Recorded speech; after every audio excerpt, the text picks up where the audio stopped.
এই একটা কলেই আমার হোয়াটসঅ্যাপ আর মোবাইল নাম্বার হ্যাক হয়ে গিয়েছিল। 15ই জানুয়ারি 2026 হঠাৎ একটা কল আসে। লোকটা বলে সে নাকি ব্লু ডার্ট থেকে বলছে। আমার একটা পার্সেল এসছে, যে ডেলিভারি পার্সন পার্সেলটা দিতে এসছে সে নাকি আমার লোকেশনটা বুঝতে পারছে না। আমাকে একটা নাম্বার দেওয়া হয়, বলা হয় ডেলিভারি পার্সনের সাথে সরাসরি কথা বলে নিতে। প্রসঙ্গত বলে রাখি, আমি একজন কন্টেন্ট ক্রিয়েটর। প্রমোশনের জন্য ব্র্যান্ড থেকে আমাদের কাছে ডিরেক্ট পার্সেল আসে। কিছু কিছু ব্র্যান্ড থেকে প্রোডাক্ট ডিসপ্যাচ, ট্র্যাকিং আইডি এই সমস্ত কিন্তু শেয়ার করা হয় না।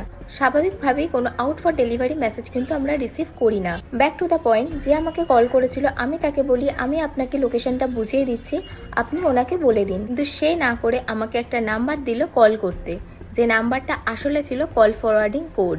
ওই নাম্বারটা ডায়াল করতে আমার সমস্ত কল অন্য নাম্বারে ফরওয়ার্ড হয়ে যায় এবং কয়েক মিনিটের মধ্যে আমার হোয়াটসঅ্যাপ লগ আউট হয়ে যায়। আমি সঙ্গে সঙ্গে ইটস নট মিতে ক্লিক করি, কিন্তু ততক্ষণে ওরা আমার কন্ট্যাক্টে এই মেসেজটা পাঠানো স্টার্ট করে দেয়। আমি একদম সঙ্গে সঙ্গে সাইবার ক্রাইম ডিপার্টমেন্টে যাই, ওখানে এই পুরো বিষয়টা ধরতে পারি এবং আমার সমস্যা মিটিয়ে দেয়। স্ক্যামটা খুব সিম্পল ছিল।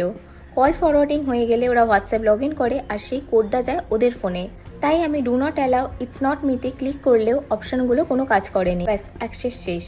তবে হ্যাঁ, তাড়াতাড়ি স্টেপ নেওয়ায় ওরা কিন্তু আমার সোশ্যাল মিডিয়া কোনোভাবে হ্যাম্পার করতে পারেনি। তারপর মেটা থেকেই আমার হোয়াটসঅ্যাপ অ্যাকাউন্ট ব্লক করে দেওয়া হয়েছিল। আমি আমার হোয়াটসঅ্যাপ অ্যাকাউন্ট ফিরে পাই প্রায় 12 ঘন্টা পর। কোনো ডেলিভারি কোম্পানি বা অচেনা কেউ কোনো নাম্বার বা কোড ডায়াল করতে বললে ডায়াল করবেন না। Stay alert, share this, you might save someone. Thank you.